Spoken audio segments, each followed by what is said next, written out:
Bir dənə bir şey deyim sizə, mənim gözəl izləyicilərim. Şahında profilində və mənim də profilimdə link var. Kimlər ki tapa bilmir, profilimizə girin. Orada profil şəklimizin altında link var canlar YouTube'da. O linkdən inşallah ki girəcəksiniz və like koyun, komentar yazın. Bir günə 100.000 olsa var ha. Biz burada yəni ağlayarım da sevincdən, ha? Ben ağladım bugün.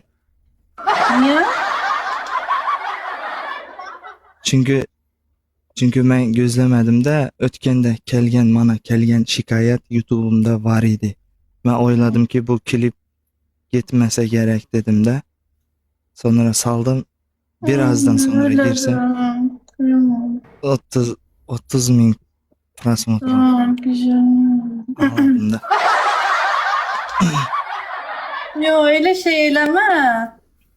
Üzümlü reis. Elə şey eləmə, ağlama. Sen yeter Sen ki... ne Allah'a özünleri?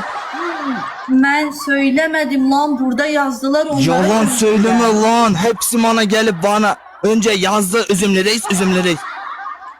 Ben söylemirəm, onlar eləyirlər. Yalan söyleme lan. Sen yalan Sö- söylüyorsan, kes sesini.